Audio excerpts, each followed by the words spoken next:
Daw po sa mga nagdiwang, nag-celebrate, tuwang-tuwa dito sa 12-day suspension na ito ng It's Showtime ay syempre etong si Labador.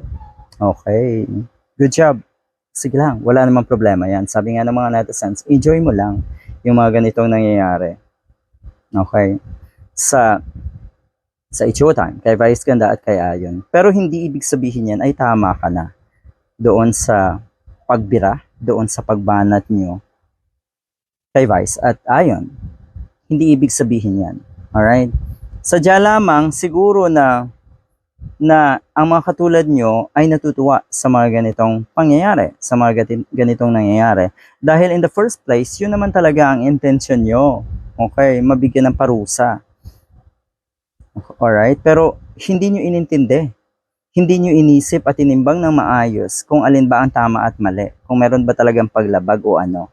So, ang kinalabasan, talo pa rin naman kayo. Akala nyo yung 12 days? Diyos ko po, siguro pakiramdam nga natin minsan, after 1 or 2 days of sleep, Diyos ko, ang bilis. Tapos na uli ang 12 days. Ibig sabihin, babalik si Vice Ganda at si Ayon at ang It's Showtime. At pag sila ay bumalik, they are even stronger and better.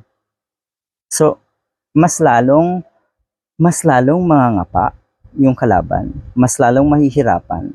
In the first place, ulitin ko, hindi naman sana tinuturing ng It's Showtime na kalaban yung ibang programa na nasa noon time. Hindi sana eh. Kaya lang sila po kasi ang gustong labanan ang It's Showtime.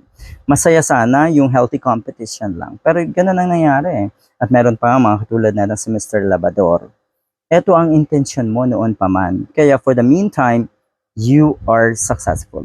Masaya ka sa ginawa mo.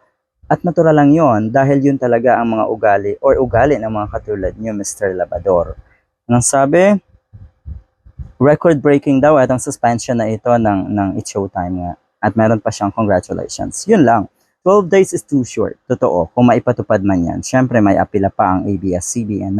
Natural din lang na mag-apila. Pero yun nga, sa case po na si Labador, bukod sa nanganganib na naman yung iba niyang social media account na sa tingin ko ay napakahalaga sa kanya. Paano ba? Or paano pa siya kikilos, 'di ba? Paano pa siya magiging kontrabida kung wala na siyang mga social media account? Saan siya mapapanood, 'di ba?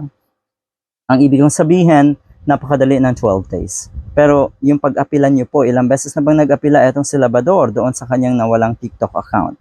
'Di ba? At wala rin kinahantungan. Alright?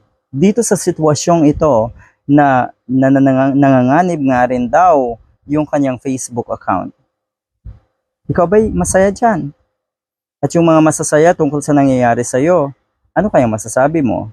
Yun yung importante dahil eto yung pagiging masaya mo ngayon, eto po ay napakalimited na oras. Parang okay, for the meantime, mag-enjoy ka. Pero the bigger part of your life, you're in bad light. Okay? So, ganun ang nangyayari. 12 days lang yan. Yung sa'yo po ay mukhang forever na wala na kayo sa TikTok. At yun nga, excited ang mga netizens na mawala ka rin sa TikTok rather, yung wala na talagang pag-asa. At excited nga rin ang mga netizens na mawala rin po kayo sa Facebook. At siguro, natutuwa kayo dito dahil alam nyo na time will come, ayun na nga, madidelete din ang inyong social media account ni Meta. Maganda yan. Okay lang yan. Enjoy nyo yung kasablagan or yung misery ng iba, yung nangyayaring negatibo sa ibang tao. Enjoy nyo yan. Dahil paminsan-minsan lang po kayo nakakaranas ng ganun. Alright. Maraming salamat daw sa MTRCB. Good job daw sa ahensya.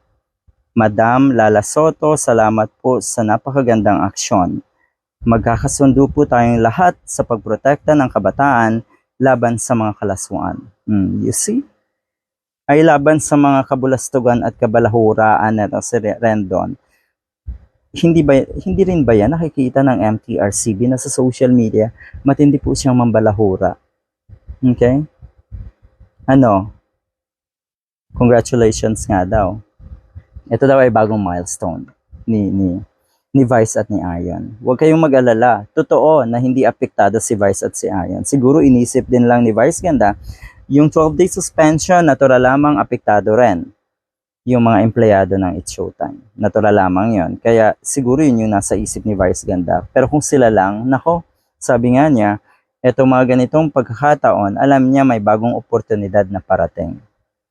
At yung opportunity ng mga katulad ni Vice Ganda, yung oportunidad sa buhay ng mga katulad ni Vice Ganda, unlimited po yan.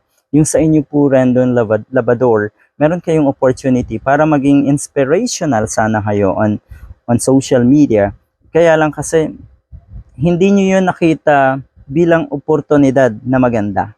Nakita nyo yun para ipatupad or para gawin mo yung gusto mo na napabagsakin yung mga taong kinaiinggitan mo. So sa tingin ko talaga, itong mga ginagawa ng isang Rendon Labador ay maliwanag na inggit lang sa mga tao na nagtagumpay sa social media dahil alam natin kung hindi nagpakakontrabida itong si Labador, wala rin naman po ito talaga sa social media.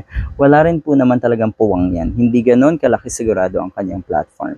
So good luck. Kung tatagal ka, good job. Kung hindi, you deserve.